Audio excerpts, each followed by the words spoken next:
Hi all, welcome back to my channel. ഞാൻ Aswathy.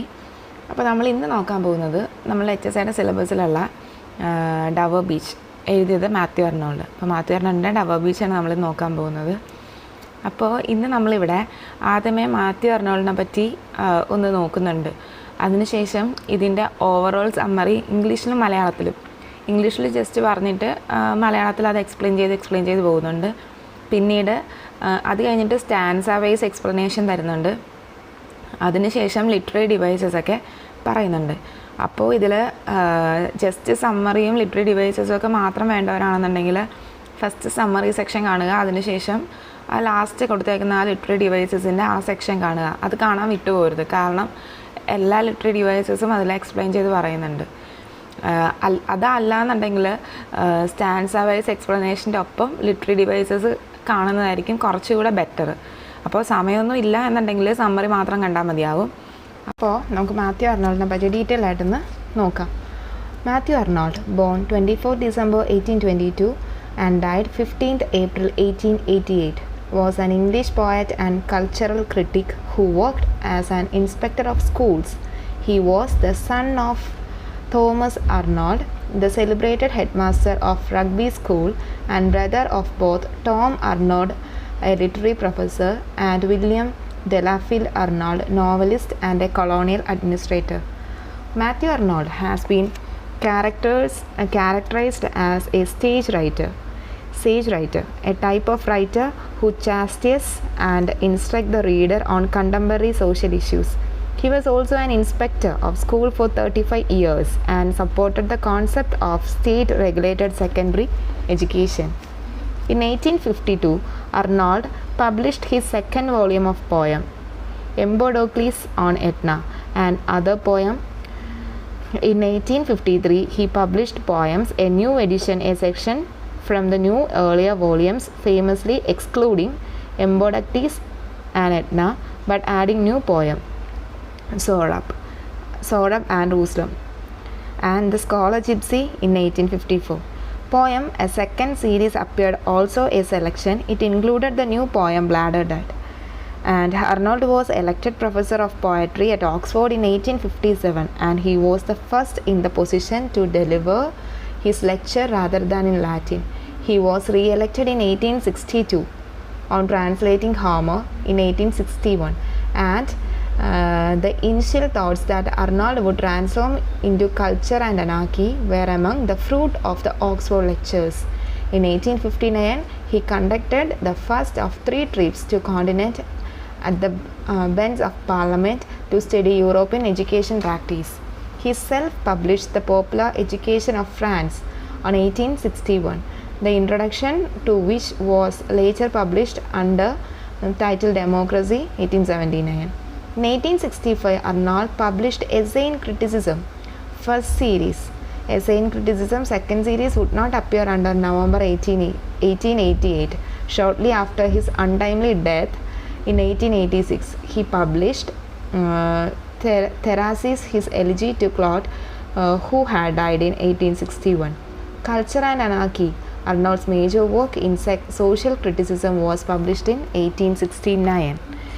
Literature and Dogma, Arnold's major work in religious criticism, appeared in 1873. In 1883 and 1884, Arnold toured to US and Canada, delivering lecture on education democracy. അപ്പോൾ Matthew Arnold ജനിക്കുന്നത് 24 December 1822 ഒരു December ഈവിലാണ് അദ്ദേഹം ജനിക്കുന്നത്. Victorian പീരീഡിലെ important ആയ പോയറ്റാണ് ഈ Matthew Arnold എന്ന് പറയുന്നത്. Victorian കാലഘട്ടത്തിൽ ജനങ്ങളുടെ ആ ഒരു മെറ്റീരിയലിസ്റ്റിക് മൈൻഡിനെ അക്സെപ്റ്റ് ചെയ്യാൻ പറ്റാതിരുന്ന ഒരു പോയറ്റും കൂടെ ആയിരുന്നു ഈ മാത്യു അർണോൾഡ്. ഇദ്ദേഹം അതുപോലെ ഒരു ഹെലനിസ്റ്റിക് കൾച്ചറിനോടാണ് അദ്ദേഹത്തിന് വലിയ താല്പര്യം തോന്നിയത്. ഹെലൻ ആരാന്നറിയാലോ? ഏൻഷ്യൻ ഗ്രീക്കിലെ ഗോഡസ് ആണ്. അപ്പോൾ ഹെലനിസ്റ്റിക് കൾച്ചർ എന്ന് പറയുമ്പോൾ ഏഷ്യൻ ഗ്രീക്ക് കൾച്ചർ, അതിനോടൊക്കെയാണ് ഒരു റിലീജിയസ് ബിലീഫൊക്കെ ഉള്ള ഒരു ആളായിരുന്നു മാത്യു അർണോൾഡ്. ആൻഡ് അദ്ദേഹത്തിൻ്റെ ഫാദർ തോമസ് അർണോൾഡും ബ്രദർ ടോം അർണോൾഡും വില്യം ഡെലാഫീൽഡ് അർണോൾഡും ആണ്. അദ്ദേഹത്തിനെ നമുക്കൊരു സേജ് റൈറ്ററായിട്ട് കൺസിഡർ ചെയ്യാം. സേജ് റൈറ്റർ എന്ന് വെച്ചാൽ എന്താണ് സേജ് റൈറ്റർ എന്ന് വെച്ചാൽ കണ്ടംപററി സോഷ്യൽ ഇഷ്യൂസും ഇപ്പോൾ നമ്മുടെ സൊസൈറ്റിയിൽ നടക്കുന്ന പ്രോബ്ലംസൊക്കെ പോയട്രിയിൽ കൂടെ ഇൻസ്ട്രക്ട് ചെയ്യാനും അതേപോലെ ചാസ്റ്റൈസ് ചെയ്യാനും ഒക്കെ ഉപയോഗിക്കുന്ന റൈറ്റർ. അദ്ദേഹം മരിക്കുന്നത് 15th April 1888 ഓക്കെ. അപ്പോൾ ഇത്രയാണ് ആ പോയട്രിയിൽ ഈ മാത്യു അർണോൾഡിനെ പറ്റി പറയാനുള്ളത്. നമുക്കിനി ഈ പോയത്തിൻ്റെ ജസ്റ്റ് കുറച്ച് ഒരു ഇൻട്രൊഡക്ഷൻ പോലെ കുറച്ച് കാര്യങ്ങൾ നമുക്ക് നോക്കാം. ഡവർ ബീച്ച് നമ്മൾ പറഞ്ഞു, അത് എഴുതിയത് മാത്യു അർണോൾഡാണ്. മാത്യു അർണോൾഡിൻ്റെ ഒരു ബ്യൂട്ടിഫുൾ പോയമാണിത്. ഇത് പബ്ലിഷ് ചെയ്ത് 1867 എപ്പോഴാണ് 1867 കളക്ഷൻ ഓഫ് പോയംസിൽ, അതിൽ ന്യൂ പോയംസ് എന്ന ബുക്കിലാണ്, കളക്ഷൻ ഓഫ് പോയംസ് ആയ ന്യൂ പോയംസ് എന്ന ബുക്കിലാണ് അദ്ദേഹം ഇത് പബ്ലിഷ് ചെയ്തത്. അതിലെ ഒരു കളക്ഷൻ ഓഫ് പോയം എന്ന് പറയുന്ന ആ ബുക്കിലൊരു പോയമാണ് ഡവർ ബീച്ച് എന്ന് പറയുന്നത്. ഇത് പബ്ലിഷ് ചെയ്യുന്നത് 1867 ഇത് എഴുതിയത് 1851 അദ്ദേഹത്തിൻ്റെ മാരേജിന് ശേഷം ഡ്യൂറിങ് ഹിസ് ഹണിമൂൺ, ആ ഒരു പീരീഡിൽ ആ ഹണിമൂണിൻ്റെ സമയത്ത് ഈ ഒരു ബീച്ച് വിസിറ്റ് ചെയ്ത സമയത്താണ് അദ്ദേഹം ഇത് എഴുതുന്നത്. അത് എഴുതുന്നത് 1851 പബ്ലിഷ് ചെയ്യുന്നത് 1867. ഡവർ എന്ന് പറയുന്ന ഇംഗ്ലണ്ടിലെ ഒരു ടൗണിൻ്റെ പേരാണ്. സ്ട്രെയ്റ്റ് ഓഫ് ഡവർ എന്ന സ്ഥലം ഇംഗ്ലീഷ് ചാനലിൻ്റെ നാരോവസ്റ്റ് പാർട്ടായിട്ടുള്ളൊരു സ്ഥലമാണിത്. ഇവിടെ നിന്ന് നോക്കിയാൽ 20 മൈൽസിനപ്പുറമുള്ള ഫ്രാൻസിൻ്റെ കലായ് സിറ്റി നമുക്ക് കാണാൻ സാധിക്കും.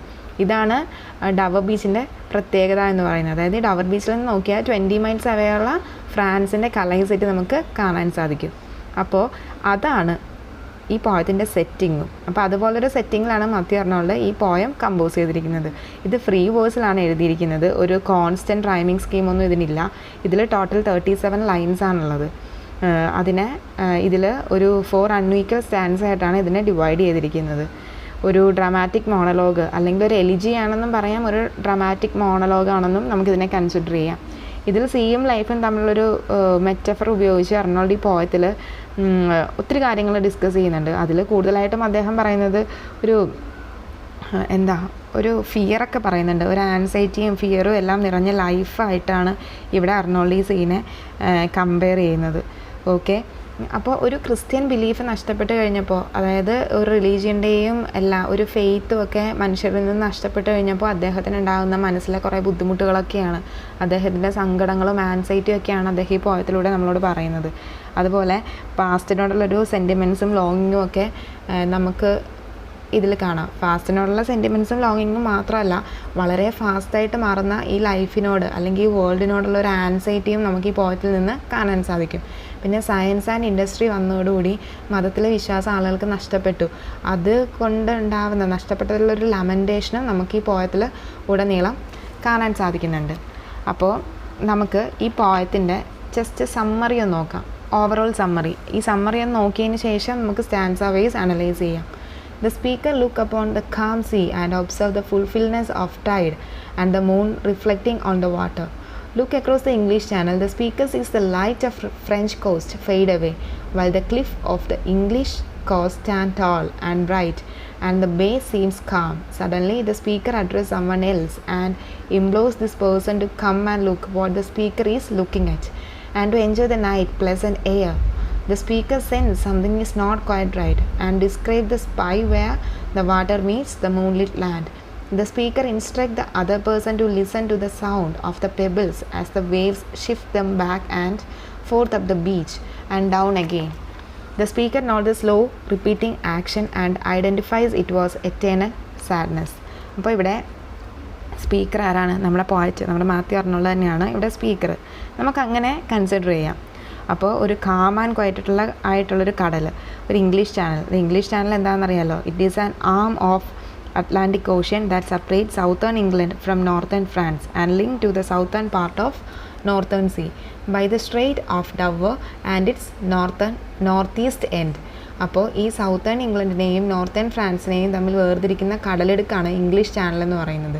ഡവർ എന്ന് പറയുന്നത് ഇവിടെ ഈ ഇംഗ്ലീഷ് ചാനലിലുള്ള ഒരു പ്ലേസാണ്, ഒരു അതിർത്തി.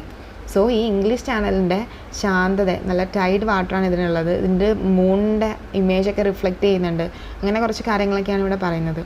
ഇവിടെ അങ്ങനെയൊക്കെ പറഞ്ഞിട്ടാണ് ഈ പോയം സ്റ്റാർട്ട് ചെയ്യുന്നത് തന്നെ. ഇവിടെ പോയച്ച് എവിടെയാണ് നിൽക്കുന്നത്? ഡവർ കോസ്റ്റിലാണ്. ഡവർ കോസ്റ്റിൽ നിൽക്കുകയാണ്. അവിടെ ഒരു റൂമിലൊരു വിൻഡോയുടെ സൈഡിൽ നിന്നാണ് ഇതൊക്കെ നോക്കുന്നത് കേട്ടോ. അദ്ദേഹം അവിടെ നിന്നുകൊണ്ട് ഫ്രാൻസിലേക്ക് നോക്കുകയാണ്. അവിടെ അദ്ദേഹം ഒരു ലൈറ്റ് കാണുന്നുണ്ട്. പക്ഷേ അത് ബ്രൈറ്റായിട്ട് അങ്ങ് തെളിഞ്ഞ് നിൽക്കുകയല്ല, ഡിം ചെയ്ത് മിന്നി അങ്ങ് നിൽക്കുകയാണ്. പക്ഷേ ഇംഗ്ലീഷ് കോസ്റ്റിലെ ക്ലിഫ്, അതേസമയം അദ്ദേഹം തിരിഞ്ഞു നോക്കുമ്പോൾ ഇംഗ്ലീഷ് കോസ്റ്റ് കാണുന്നുണ്ട്. അത് വളരെ ബ്യൂട്ടിഫുള്ളായിട്ട് അതേപോലെ തന്നെ ബ്രൈറ്റായിട്ടൊക്കെ തന്നെ നിലനിൽക്കുന്നുണ്ട്. പെട്ടെന്ന് സ്പീക്കർ മറ്റൊരാളെ അഡ്രസ്സ് ചെയ്യുന്നുണ്ട്. അത് മേ ബി അദ്ദേഹത്തിൻ്റെ വൈഫാവാം. നമുക്കങ്ങനെ അസ്യൂം ചെയ്യാം. കാരണം അദ്ദേഹം ഹണിമൂൺ പീരീഡിൽ എഴുതിയ പോയമാണല്ലോ. ഒബ്വിയസ്ലി ഹണിമൂണിൽ നമ്മൾ വൈഫായിട്ടല്ലേ പോകുന്നത്. അപ്പോൾ ആ സ്പീക്കർ എന്ന് പറയുന്നത് വൈഫായിരിക്കാം. ഓക്കെ, അപ്പോൾ ആ പേഴ്സണെ വിളിക്കുന്നുണ്ട്. പേഴ്സണെ വിളിച്ചിട്ട് പറയണം, come and look what the speaker is looking at. വന്ന് ഇവിടെ നിന്ന് നോക്കൂ, എന്താണ് ഞാൻ എന്താ കാണുന്നത്, ഞാൻ എൻജോയ് ചെയ്യുന്ന കാര്യങ്ങൾ നീ ഇവിടെ നിന്ന് കാണും. ഈ പ്ലസൻ്റ് എയറും ഈ കടലും അതിൻ്റെ സൗണ്ടും എല്ലാം വന്ന് എൻജോയ് ചെയ്യൂ എന്ന് പറയുന്നുണ്ട്. നല്ലൊരു പ്ലസൻറ്റ് മൈൻഡിലാണ് ഈ പോയറ്റ് ഇപ്പോൾ ഇരിക്കുന്നത്. പക്ഷേ പെട്ടെന്ന് സ്പീക്കറിൻ്റെ മൈൻഡ് അങ്ങ് നെഗറ്റീവായിട്ട് എന്തോ ഫീൽ ചെയ്യുകയാണ്. എന്നിട്ട് പറയുകയാണ്, ഈ മൂൺലിറ്റ് ലാൻഡിൽ വരുന്ന ഈ വേവ്സ് അത് പതിക്കുന്നതിൽ എന്തോ കുഴപ്പമുണ്ട്. പോയിറ്റ്സ് പറയുന്നു, ഈ സ്പീക്കറിൻ്റെ ഈ സ്ലോ റിപ്പീറ്റിംഗ് ആക്ഷൻ, ഈ തിരമാല വന്ന് അവിടെ ഈ ഡവർ ബീച്ചിൽ കുറേ പെബിൾസ് ഉണ്ട്. ആ പെബിൾസിൽ വന്ന് തിരമാല അടിക്കുന്നു. അപ്പോൾ ഈ പെബിൾസ് മൂവ് ചെയ്യുന്നു. അപ്പോൾ ആ ഒരു സൗണ്ടൊക്കെ എന്തോ ഒരു എറ്റേണൽ സാഡ്നെസ് ആയിട്ട് പോയറ്റിന് ഫീൽ ചെയ്യുന്നു. All of a sudden, the speaker thinks about the ancient Greek playwright, the Sophocles, and imagines Sophocles hearing the same sadness in the Aegean Sea as the speaker now on East Coast. And Sophocles in the mind of speaker linken the sad sound of waves, the general sorrow of humanity, while moved like the waves. And the speaker then notices another thought that comes with the sound of the sea. പെട്ടെന്ന് speaker ancient Greek പ്ലെയറായിട്ടായ സോഫോക്ലിസിനെ പറ്റി ആലോചിക്കുകയാണ്. എന്നിട്ട് പോയിട്ട് പറയുവാണ്, ഈ poet ഇപ്പോൾ അനുഭവിക്കുന്ന അതേ ബുദ്ധിമുട്ട് പണ്ട് സോഫോക്ലിസും അനുഭവിച്ചിട്ടുണ്ട്. ഏഷ്യൻ സീയിൽ വെച്ചിട്ട് അദ്ദേഹം ഇത് അനുഭവിച്ചിട്ടുണ്ട്. സോഫോക്ലിസ് അനുഭവിച്ച അതേ ദുഃഖമാണ് ഇന്ന് ഈ ഡോവർ ബീച്ചിൽ നിൽക്കുമ്പോൾ മാത്യു അർണോൾഡിനും അനുഭവപ്പെടുന്നതെന്ന് പറയുന്നു. ഇവിടെ പോയച്ച് ഈ വേർഡ്സിൻ്റെ സാഡ് സൗണ്ട് എന്ന് പറയുന്നത് ഹ്യൂമാനിറ്റിയുടെ സോറോ ആയിട്ട്, മനുഷ്യവംശത്തിൻ്റെ ഒരു സങ്കടം പോലെയാണ് അവതരിപ്പിക്കുന്നത്. അതായത് ഹ്യൂമൻ മിസ്റ്ററിനെ പറ്റി സോഫോക്ലിസും ഇതേപോലെ ഏജൻസിയിൽ നിന്ന് ആലോചിച്ചിട്ടുണ്ട്. വേറൊന്നും അല്ല ഇവിടെ ഉദ്ദേശിക്കുന്നത് കേട്ടോ. മനുഷ്യൻ്റെ പ്രശ്നങ്ങളും അതുപോലെ ഈ ബീച്ചിലെ തിരകൾ വരുകയും പോവുകയും ചെയ്യുന്ന പോലെ വന്നും പോയി നിൽക്കും. അതുപോലെ സ്പീക്കറിന് വേറൊരു ചിന്ത മനസ്സിൽ വരുവാണ്. അത് ഈ കടലിൻ്റെ ഈ തിരയുടെയൊക്കെ സൗണ്ട് കേട്ടപ്പോൾ അദ്ദേഹത്തിൻ്റെ മനസ്സിൽ വേറൊരു ചിന്തയും കൂടെ വരുവാണ്. Explain the next thought. The speaker describe religious faith as a sea and that was once full like the tide, and the time it reaches around the earth like a griddle now. Thought the speaker, just hear that sea retreats as the sea of faith becomes smaller, saying the speaker, each disappear into the atmosphere and leaves the edge of the world naked. വേറെ thought ഇവിടെ വന്നു എന്ന് പറഞ്ഞല്ലോ. അതെന്താന്ന് വെച്ചാൽ ഈ സീയിലെ തിരമാലകളെ പോലെയായിരുന്നു പണ്ട് റിലീജിയസ് ഫെയ്ത്ത് എന്ന് പറയുന്നത്. ഇതുപോലെ തന്നെ ഫുൾ ടൈഡായിരുന്നു. അതുപോലെയാണ് മനുഷ്യൻ്റെ റിലീജിയസ് ഫെയ്ത്ത്. മനുഷ്യന് ക്രിസ്ത്യാനിറ്റിയിലുള്ള ഫെയ്ത്ത് ഒരു ഗാർഡിൽ പോലെ ഭൂമിയെ ചുറ്റി നിന്നതാണ്. ആ ഫെയ്ത്ത് എന്ന് പറയുന്ന ഒരു ഗാർഡിലിനെ പോലെ ഭൂമിയെ ചുറ്റി നിന്ന്. ഈ ഗാർഡിൽ എന്താണെന്നറിയാമോ? നമ്മുടെ ഈ ഡെലിവറിയൊക്കെ കഴിഞ്ഞ് കഴിയുമ്പോൾ നമ്മളുടെ വയറ് ഇങ്ങനെ ടൈറ്റൻ ചെയ്ത് വെക്കില്ലേ, ഒരു മെറ്റേണിറ്റി ബെൽറ്റ് പോലെ, അല്ലെങ്കിൽ ഇപ്പോൾ ഈ സ്ലിം ബെൽറ്റൊക്കെ പോലെ നമ്മൾ ശരീരം ഫുള്ളിങ്ങനെ വലിഞ്ഞ് മുറുകി കെട്ടി വെക്കില്ലേ, അതാണ് ഈ ഗാർഡിൽ എന്ന് പറയുന്നത്. അതുപോലെ ഈ റിലീജിയസ് ഫെയ്ത്ത് നമ്മുടെ ഭൂമിയെ ഇങ്ങനെ ചുറ്റിപ്പറ്റി നിന്നിരുന്നു. പക്ഷേ ഇവിടെ ഇപ്പോൾ ഈ തിരമാല വിഷമത്തോടെ പിന്നോട്ട് പോകും പോലെയാണ് ഈ ലോകത്തിൽ നിന്ന്, അല്ലെങ്കിൽ ഈ ഭൂമിയിൽ നിന്ന് ഈ റിലീജിയസ് ഫെയ്ത്തും പുറകോട്ട് പോവുകയാണ്. അവസാനം ഈ വേൾഡിൽ നിന്ന് റിലീജിയസ് ബിലീഫും ഇല്ലാണ്ടാവും എന്നാണ് ഇവിടെ പോയറ്റ് പറയുന്നത്. And the speaker suddenly addressed the companion as the love and said desperately that the two of them need to treat each other with honesty and authenticity. This is because the world thought it has a dream like quality to variety, beauty and newness, doesn't actually offer joy, love and clarity. Neither, claims the speaker, can it provide certainty, peace or relief from pain. The speaker then compared the collective situation to standing on a flat and dark piece of land which is caught up in chaos of fighting. Here battles between unknowing groups continue under the cover of darkness. പിന്നീട് കൂടെയുള്ള കമ്പാനിയനെ വിളിക്കുന്നത് love എന്നാണ്. അപ്പോൾ അദ്ദേഹത്തിൻ്റെ വൈഫിനെ തന്നെയാണ്. നമ്മൾ അപ്പോൾ അദ്ദേഹത്തിൻ്റെ വൈഫിനോട് അദ്ദേഹം പറയാണ്, നമ്മൾ രണ്ടുപേരും വളരെ ഓണസ്റ്റ് ആയിരിക്കണം, ഓണസ്റ്റും ഒതൻറ്റിക്കും ആയിരിക്കണം. എന്നിട്ട് പോയിട്ട് പറയുകയാണ്, ഇന്ന് ഈ വേൾഡിൽ എല്ലാവരും ഒരു ഡ്രീം ലൈക്ക് ക്വാളിറ്റി ഉണ്ട്, ഒരു വെറൈറ്റി ഉണ്ട്, ബ്യൂട്ടി ഉണ്ട്, ന്യൂനെസ് ഉണ്ടെന്നൊക്കെ പറഞ്ഞാണ് നടക്കുന്നത്. പലരും അങ്ങനെയാണ് ചിന്തിച്ചിരിക്കുന്നത്. സന്തോഷവും ബ്യൂട്ടിയും ന്യൂനെസ്സും ഒക്കെയുള്ള ഒരു സ്വപ്നം പോലെയാണ് ഈ ലോകം എന്നൊക്കെയാണ് പലരും കരുതുന്നത്. പക്ഷേ സത്യം എന്താണ്? അത് നമുക്ക് സന്തോഷമൊന്നും തരുന്നില്ല. നമുക്കൊരു വ്യക്തത തരാത്തൊരു കാര്യമാണ് ഇന്ന് ഈ ലോകം പോകുന്നത്. ഒരു വ്യക്തത ഇല്ലാത്തൊരു കാര്യത്തിലൂടെയാണ്. ലോകം ഇന്നതാണ്, അല്ലെങ്കിൽ ഇന്ന സമയത്ത് ലോകത്ത് ഇന്നത് മാത്രമേ നടക്കുകയുള്ളൂ എന്നത് നമുക്ക് ഒരിക്കലും പ്രഡിക്റ്റ് ചെയ്യാൻ പറ്റത്തില്ല, അല്ലേ? നമ്മളെ ഒട്ടും പ്രതീക്ഷിക്കാത്ത സമയത്തായിരിക്കും, പ്രതീക്ഷിക്കാത്ത സ്ഥലത്തായിരിക്കും പല കാര്യങ്ങളും നടക്കുന്നത്, അല്ലേ? ഇപ്പോൾ നമ്മുടെ കേരളത്തിലൊക്കെ അതേപോലത്തെ വെള്ളപ്പൊക്കങ്ങളൊക്കെ ഉണ്ടാകും നമ്മൾ പ്രതീക്ഷിച്ചിരുന്നോ? ഇല്ലല്ലോ. പക്ഷേ ഇവിടെയും ഉണ്ടായില്ലേ? അതേപോലെ ഈ ഭൂമിയിൽ ഭൂകമ്പങ്ങളും ഒക്കെ നമുക്ക് പ്രതീക്ഷിക്കുന്ന കാര്യങ്ങളൊന്നുമല്ല, പ്രതീക്ഷിക്കാത്ത സമയത്തോടാണ് പല സംഭവങ്ങളും ഈ ലോകത്ത് നടക്കുന്നത്. സോ ഈ ലോകത്തിൽ ഒരു ക്ലാരിറ്റിയും ഇല്ല. സോ നമ്മളത് മനസ്സിലാക്കി മുന്നോട്ട് പോകണം. നമ്മുടെ ലൈഫ് അങ്ങനെ ആയിരിക്കരുത്. നമുക്ക് സന്തോഷം തരുമെന്ന് അതായത് നമ്മുടെ ലൈഫ് ഒന്ന് ചിന്തിച്ച് നോക്കിയാൽ, നമ്മുടെ ലൈഫും അങ്ങനെ തന്നെയാണ്. നമുക്ക് സന്തോഷം തരുമെന്ന് പറഞ്ഞ് നമ്മൾ ചെയ്യുന്ന പല കാര്യങ്ങളും ആക്ച്വലി അത് ചിലപ്പോൾ നമുക്ക് സന്തോഷം ആയിരിക്കില്ല തരുന്നത്, മറിച്ച് കുറേ ജീവിത അനുഭവങ്ങളും ദുഃഖങ്ങളും ഒക്കെ ആയിരിക്കും തരുന്നത്, അല്ലേ?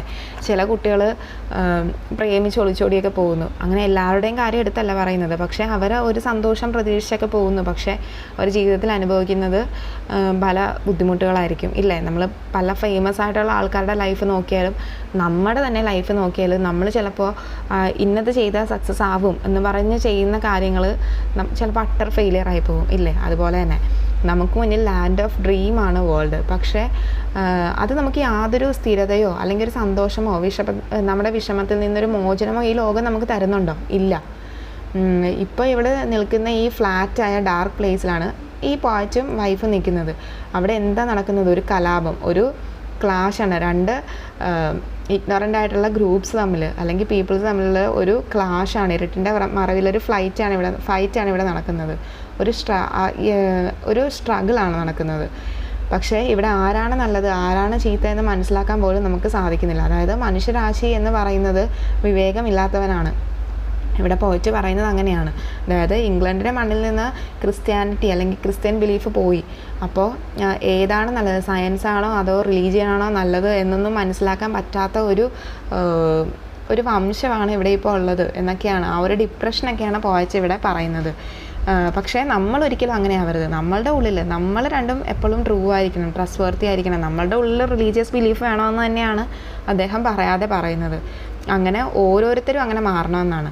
ഇതൊരു ഹണിമൂൺ പോയവായിട്ടാണ് പറഞ്ഞതെങ്കിൽ പോലും, ഹണിമൂണിൻ്റെ ടൈമിൽ എഴുതിയ പോയവാണെങ്കിൽ നമുക്ക് ഇതിലൊരു വലിയ റൊമാൻസോ അങ്ങനെയൊന്നും നമുക്ക് കാണാൻ സാധിച്ചിട്ടില്ല. അദ്ദേഹം വളരെ സീരിയസ് ആയിട്ട് ഒത്തിരി കാര്യങ്ങളാണ് ഇവിടെ പറഞ്ഞത്. ഓക്കെ, ഇതൊരു ഡ്രമാറ്റിക് മോണലോഗാണ്. Lamentary of loss of true Christianity faith in England during 1800 and science capture the whole of the public. അതായത് ചാൾസ് ഡാർവിൻ്റെ ഒറിജിൻ ഓഫ് സ്പീഷീസ് 1859 പബ്ലിഷ് ചെയ്തതിന് ശേഷം ഇംഗ്ലണ്ടിൽ ഒത്തിരി ക്രിസ്ത്യാനിറ്റിയിലുള്ള ബിലീഫ് പലർക്കും നഷ്ടമായി, റിലീജിയസ് ബിലീഫൊക്കെ പലർക്കും നഷ്ടമായി. ആ ഒരു സമയത്ത് സയൻസിൻ്റെ ഒരു അതിപ്രസരണം തന്നെ അവിടെ ഉണ്ടായി. അതേപോലെ ഇൻഡസ്ട്രിയൽ റെവല്യൂഷനൊക്കെ ഉണ്ടായ സമയത്ത് അവിടെയുള്ള ആൾക്കാരുടെ മനസ്സിൽ നിന്ന് റിലീജിയസ് ഫെയ്ത്ത് അല്ലെങ്കിൽ ക്രിസ്ത്യാനിറ്റി നഷ്ടപ്പെട്ടു. ആ ഒരു ഇതിൽ ലമെൻ്റ് ചെയ്ത് അദ്ദേഹത്തിന് അത് വലിയൊരു സങ്കടം ഉണ്ടാക്കി. ആ ഒരു സങ്കടമാണ് അദ്ദേഹം ഈ ഒരു പോയത്തിലൂടെ പറയുന്നത്. നമുക്കിനി ഇതിൻ്റെ ലൈൻ ബൈ ലൈൻ അനാലിസിസ് നോക്കാം. നേരത്തെ ഞാൻ സമ്മറി പറഞ്ഞല്ലോ, ഈ സമ്മറി ഞാൻ കുറച്ച് ഡീറ്റെയിൽഡ് ആയിട്ട് ഈ ലൈൻ ബൈ ലൈൻ അനാലിസിസ് പറയുന്ന പോലെ തന്നെയാണ് ഞാൻ പറഞ്ഞേക്കുന്നത്. വേറൊന്നും കൊണ്ടല്ല. ഇപ്പോൾ സമ്മറി മാത്രം കാണുന്ന ഒരാളാണ് എന്നുണ്ടെങ്കിൽ കുറച്ച് വ്യക്തമായിട്ട് മനസ്സിലാക്കിയോട്ടെ എന്ന് വിചാരിച്ചിട്ടാണ് അങ്ങനെ പറഞ്ഞത് കേട്ടോ. അപ്പോൾ നമുക്കിനി ലൈൻ ബൈ ലൈൻ അനാലിസിസ് നോക്കാം. അപ്പോൾ first stanza. The sea is calm tonight, the tide is full of moon lies fair, upon the strait on the French coast of light gleams and it gone, the cliff of England stands, glimmering and vast out of the tranquil bay. Come to the window, sweet is their nice stare, only for the long line of spy, where the sea meets the moon blanched land. Listen, you hear the glating roar of pebbles which the waves throw back and fling, and their return up the high strands begin and cease, and then again begin with tremulous cadness low and bring the eternal note of sadness in. അപ്പോൾ ആദ്യത്തെ stanza ഇത്തിരി വലിയ സ്റ്റാൻസയാണ്. ഇതൊരു uneven സ്റ്റാൻസൈസ് ആയിട്ടാണ് divide ചെയ്തേക്കുന്നത്. Total 4 സ്റ്റാൻസയാണ്. അതിൽ ഒരു സ്റ്റാൻസയിൽ ഇത്ര ലൈൻ എന്നൊന്നും എടുത്ത് പറയുന്നില്ല. ഒരു അൺഈവൻ സ്റ്റാൻസ് ആയിട്ടാണ് ഇവിടെ ഇത് ഡിവൈഡ് ചെയ്തിരിക്കുന്നത്. അപ്പോൾ ആദ്യത്തെ സ്റ്റാൻസ മാത്രമാണ് ഇത്ര വലിയൊരു സ്റ്റാൻസ. ഓക്കെ, അപ്പോൾ നമുക്കിത് നോക്കാം. Arnold begins Dover Beach by giving a description of the setting in which it is taking place. It is clear form of title, although never expecting started in the poem. That the beach is questioned in Dover on the coast of England. The sea is said to be calm. There is a beach on the water and full of tide. The moon lies fair, lovely upon the stairs. A narrow passage of water such as the English Channel on to which Dover Beach about. Although useful to imagine the speaker in a particular place, the setting is not as important as what it represents. The speaker is able to see across the channel to the French side of the water, and the light on the far coast are visibly gleaming and then disappeared, and the cliff of England are standing by themselves, waves and glimmering of bay. The light that shines and vanished, and representing to the speaker and the Arnold himself the vanishing faith of English people. No one around him seemed to see the eternity of what it is happening at the night is quiet. There is calm. The speaker referred to a tranquil, but as reader will come to see, many things may seem one way but actually exist as the opposite. Now the speaker turns to another person that is the scenes with him, and asks that this unnamed person come to the window and breathe the sweet night air. The second half of the stanza is spent on the describing the sound of water that the speaker is viewing. The speaker draws his companion's attention to the sound that the water make it rushes in over the pebbles on the shore. They roll over another, creating the grating roar. This happens over and over again as the sea recedes and return to the slow of this movement, and its eternal representation seems sad to the narrator, as if the returning sea is bringing with the eternal note of sadness in. ഇവിടെ Arnold ഈ poem start ചെയ്യുന്നത് തന്നെ പോയത്തിൻ്റെ setting explain ചെയ്തിട്ടാണ്. നമുക്ക് title നിന്ന് തന്നെ ഇത് നടക്കുന്നത് എവിടെയാണെന്ന് മനസ്സിലാവും ഇല്ലേ? ഡവർ ബീച്ചിൽ. പോയിട്ട് പറയുവാണ്, ഇന്ന് ഈ കടൽ വളരെ ശാന്തമാണ്, മൂണിൻ്റെ ലൈറ്റൊക്കെ നല്ല ഫെയർ ആണ്, ഇവിടെ നോക്കിയാൽ ഫ്രഞ്ച് കോസ്റ്റും അവിടെയുള്ള കലയ സിറ്റിയും നഗരവും ഒക്കെ കാണാൻ സാധിക്കും. അവിടെ ലൈറ്റ്സ് എല്ലാം കത്തുന്നുണ്ട്, പക്ഷേ കുറച്ച് അത് ഡിസപ്പയറായി പോകുന്നുണ്ട്. അവിടെ നിന്ന് നേരെ തിരിഞ്ഞ് ഇംഗ്ലണ്ടിനെ നോക്കുകയാണ് പിന്നീട്. അപ്പോൾ ഇംഗ്ലണ്ടിനെ വലുതായിട്ട് കാണാൻ സാധിക്കുന്നു. അവർ നിൽക്കുന്ന സ്ഥലം ഡവറാണ്. ആ ഡവറിൽ വൈറ്റ് ക്ലിഫാണ് ഫേമസ്. ആ വൈറ്റ് ക്ലിഫിൽ ആ നിലാവെളിച്ചം അടിക്കുമ്പോഴത്തേക്ക് അത് മിന്നുന്നുണ്ട്, അത് വളരെ ബ്രൈറ്റായിട്ട് കാണുന്നുണ്ട്. അത് കാണുമ്പോൾ നമുക്ക് മനസ്സിൽ നല്ലൊരു ഫ്രഷ് കൂൾ ഫീലിംഗ് തോന്നും, നല്ലൊരു റൊമാൻറ്റിക് ഫീല്, ആ ഒരു നല്ലൊരു മൂഡിലേക്കാണ് ഇവിടെ എത്തുന്നത്. ആൻഡ് ഇപ്പോൾ സ്പീക്കർ ഒരു റൂമിലാണ് നിൽക്കുന്നത്. ആ റൂമിലെ വിൻഡോയിൽ കൂടെ നോക്കുകയാണ് അദ്ദേഹം ഈ ബീച്ചിൻ്റെ ബ്യൂട്ടിയൊക്കെ എൻജോയ് ചെയ്യുന്നത്. സോ അവിടെ ഒരാളുണ്ട്. അവിടെ ആരാ ഉള്ളത്? അദ്ദേഹത്തിൻ്റെ വൈഫുണ്ട്. ഹണിമൂൺ ട്രിപ്പിന് വന്നപ്പോൾ എഴുതുകയാണല്ലോ. അപ്പോൾ വിളിക്കുവാണ്, ഇങ്ങോട്ട് വരൂ, ഈ ജനലിൻ്റെ അടുത്തേക്ക് വരൂ, വന്നിട്ട് ഈ ബ്യൂട്ടി, ഈ ബീച്ചിൻ്റെ ബ്യൂട്ടിയും അതിൻ്റെ ഈ തിരമാലകളുടെ സോങ്സും ഒക്കെ എൻജോയ് ചെയ്യൂ, ഈ തണുത്ത കാറ്റൊക്കെ എൻജോയ് ചെയ്യാൻ പറയുകയാണ്. ബീച്ചിലെ വേവ്സ് കരയിൽ വരുമ്പോൾ യൂഷ്വലായിട്ടൊരു സൗണ്ട് ഉണ്ടാക്കും ഇല്ലേ?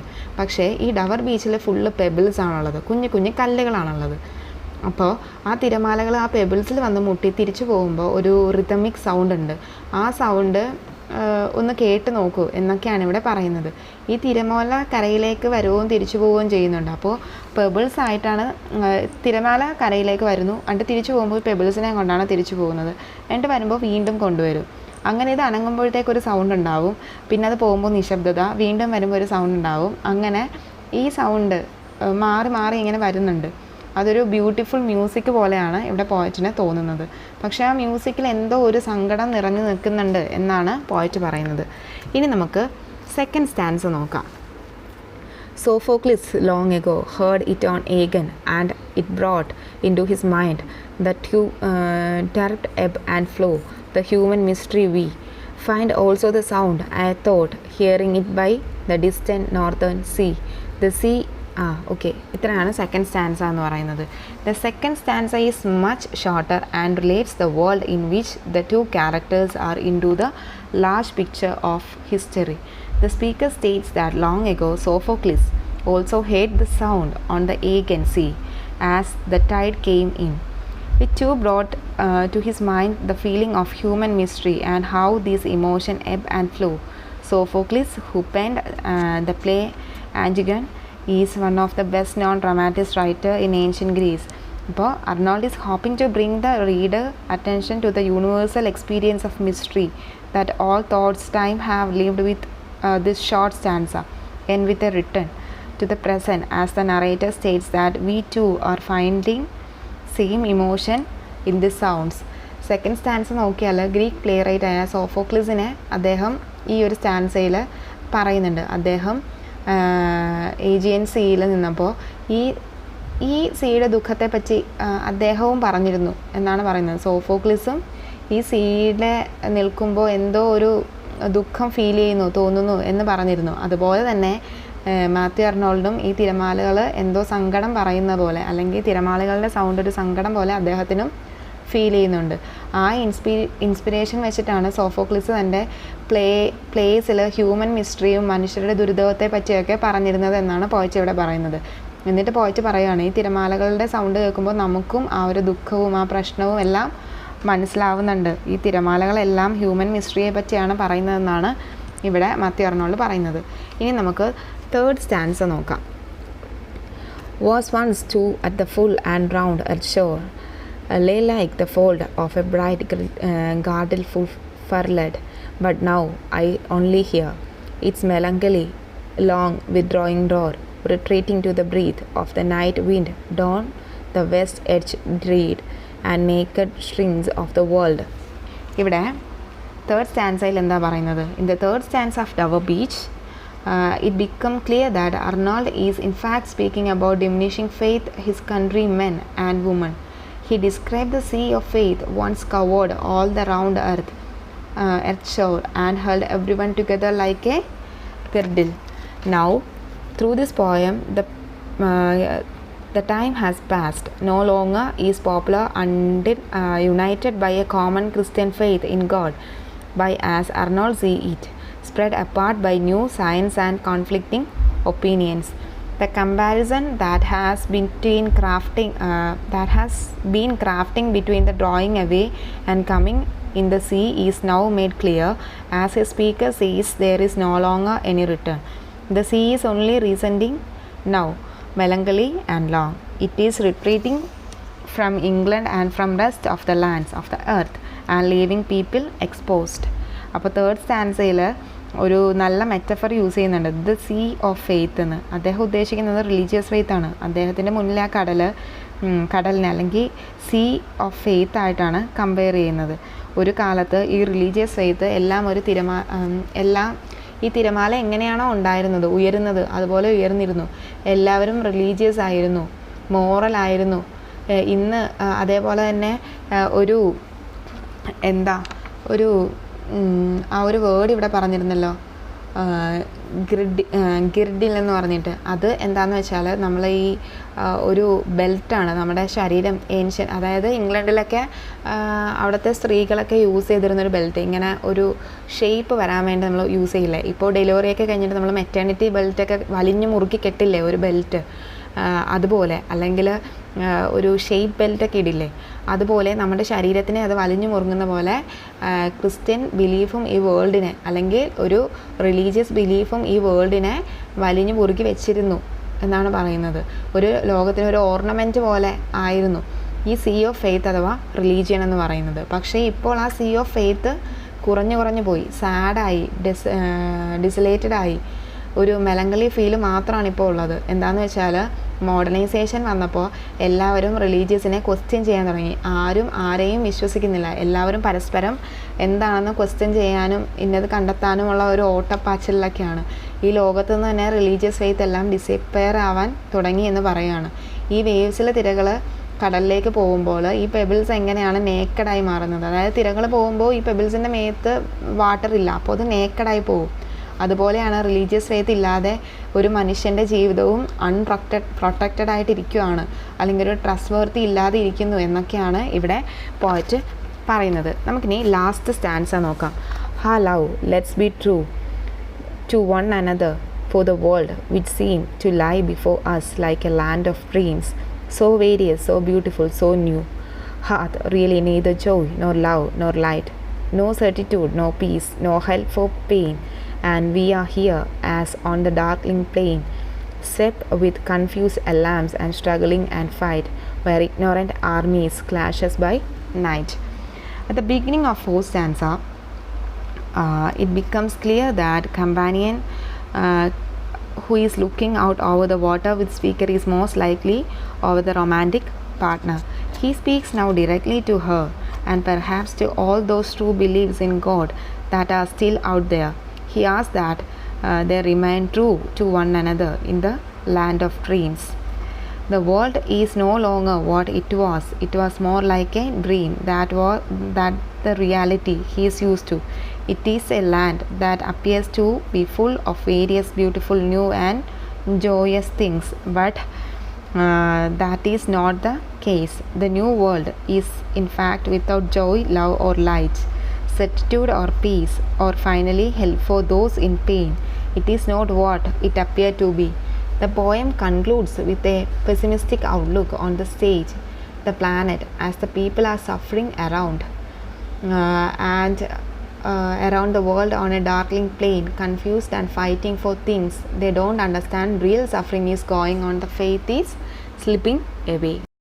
ഇവിടെ ഈ വേൾഡിൽ റിലീജിയസ് ഫെയ്ത്ത് ഡിസപ്പിയർ ആവുകയാണ്.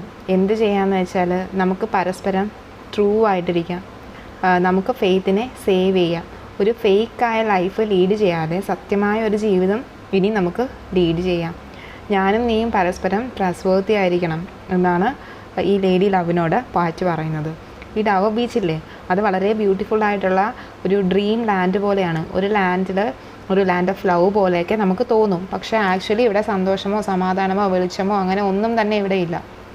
പക്ഷേ കാണുന്നവർക്ക് തോന്നും ഇത് ഭയങ്കര സന്തോഷമാണ്, ഒരു ഫാൻസി വേൾഡാണെന്നൊക്കെ തോന്നും. നമ്മളുടെ ബുദ്ധിമുട്ടുകൾക്ക് ഒരു ഹെൽപ്പ് പോലും ഈ റിയൽ വേൾഡിൽ നിന്ന് നമുക്ക് കിട്ടുന്നില്ല. ഈ ഒരു ഹെൽപ്പ് ഒന്നും ഇല്ലാതെ ഈ സ്ഥലത്ത് നമ്മൾ മാത്രം ഇങ്ങനെ ഡാർക്കിൽ നിൽക്കുകയാണ്. നമ്മൾ ഈ ഡാർക്കായ പ്ലെയിനിലാണ് ഇപ്പോൾ നിൽക്കുന്നത്. ഒരു ഹെൽപ്പും ഇല്ലാതെ ഈ വേൾഡിൽ ആകെയുള്ളത് എന്താണ്? കൺഫ്യൂഷൻസ് മാത്രമാണ് നമുക്ക് ഈ വേൾഡിൽ നിന്ന് ആകെപ്പാടെ കിട്ടുന്നത്.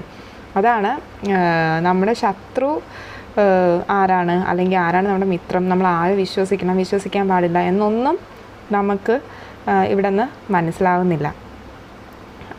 പിന്നെ എന്താ പറയുന്നത്, പിന്നെ ഒന്നും വിശ്വസിക്കാൻ പറ്റാത്തൊരു ജീവിതമാണ് നമ്മളിപ്പോൾ ലീഡ് ചെയ്യുന്നത്. ലാസ്റ്റ് ലൈനിലെ പോയിട്ട് പറയുന്നു, ഇവിടെ ഒരു ബാറ്റിൽ ഒരു സ്ട്രഗിൾ നടന്നു, രണ്ട് അൺനോൺ ആർമീസ് തമ്മിൽ. ഈ രാത്രി ഈ ബാറ്റിൽ നടന്നപ്പോൾ അവർക്ക് കൺഫ്യൂസ്ഡ് ആയി, അവർ പരസ്പരം അവരവരുടെ സൈഡിലുള്ള ആൾക്കാരെ തന്നെ കൊന്നു എന്നൊക്കെ പറയുന്നുണ്ട്. അതുപോലെ തന്നെയാണ് നമ്മുടെ എനിമീസ് ആരാണ്, ഫ്രണ്ട്സ് ആരാണെന്നൊന്നും മനസ്സിലാക്കാൻ പറ്റാതെ നമ്മൾ ഒരു ഡാർക്കിലാണ് ജീവിക്കുന്നതെന്ന് ഇവിടെ പോയിട്ട് പറയുന്നു. റിലീജിയസ് ഫെയ്ത്ത് ഒന്നും ഇല്ലാതെ. റിലീജിയസ് ഫെയ്ത്ത് ഇല്ലെങ്കിൽ കൂടി കുഴപ്പമില്ല, നമുക്കുള്ളിൽ തന്നെ ഒരു ഫെയ്ത്ത് ഉണ്ടാവണം. നമ്മുടെ ഈ വേൾഡ് എന്ന് പറയുന്നത് ഫേക്കാണ്.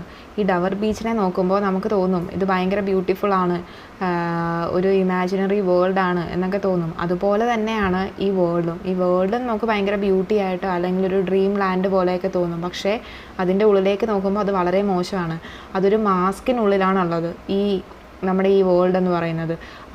ഇത് ഈ മാസ്ക് അല്ല, അതിൻ്റെ റിയാലിറ്റി മനസ്സിലാക്കി, സത്യം മനസ്സിലാക്കി വേണം നമ്മൾ ജീവിക്കാൻ. അപ്പോൾ ഈ ഡവർ ബീച്ച് എന്ന് പറയുന്നത് ഒരു ബ്യൂട്ടിയുടെ പുറകിലൊരു സങ്കടം അല്ലെങ്കിൽ അതിൻ്റെ പുറകിലൊരു ഫേക്കായിട്ടുള്ളൊരു സംഭവം കൂടെ ഉണ്ട് എന്ന് പറയാതെ പറയുന്നൊരു പോയമാണ്. നമ്മുടെ ജീവിതത്തിൽ മനസ്സിലാക്കേണ്ട ഒരു കാര്യം തന്നെയാണത്. ഒരു ബ്യൂട്ടിഫുൾ, ഒരു കാണാനൊരു സൗന്ദര്യമുള്ള വസ്തു അത് എല്ലാമാണെന്നൊന്നും വിചാരിക്കാൻ പറ്റില്ല. അല്ലെങ്കിൽ ഭയങ്കര പുറമേ ചിരിച്ച് നടക്കുന്നൊരു മനുഷ്യൻ്റെ ഉള്ളിലായിരിക്കും ചിലപ്പോൾ ഏറ്റവും വലിയ സങ്കടങ്ങൾ ഉള്ളത്, അല്ലേ? അത് മറ്റുള്ളവരെ അറിയിക്കാൻ വേണ്ടിയിട്ട് ചിരിച്ച് കളിച്ച് നടക്കുന്നതായിരിക്കും. അതേപോലെ തന്നെ നമ്മുടെ കൂടെ നമ്മുടെ സുഹൃത്തായിട്ട് നിൽക്കുന്ന ആളായിരിക്കും ചിലപ്പോൾ നമ്മുടെ കാലം ആദ്യം വരുന്നത്. അതുപോലെ തന്നെയാണ് ഈ പോയത്തിലും പറയുന്നത്. അപ്പോൾ ഈ പോയം പബ്ലിഷ് ചെയ്തിട്ട് ഒരു 100 വർഷത്തിന് മേലായിട്ടുണ്ട്. അപ്പോൾ തന്നെ പോയറ്റ് ഇൻഡസ്ട്രിയൽ ഡെവലപ്മെൻറ്റിനെ പറ്റിയും റിലീജിയസ് ഫെയ്ത്ത് ഇല്ലാതാവുന്നതിനെ പറ്റിയും ഒക്കെ അപ്പം തന്നെ പോയിട്ട് പറയുന്നുണ്ട്. പക്ഷേ ഇതിപ്പോൾ 100 വർഷത്തിന് ശേഷവും ഇവിടെ റിലീജിയസ് ഫെയ്ത്തിനൊരു കുറവ് വന്നിട്ടില്ല.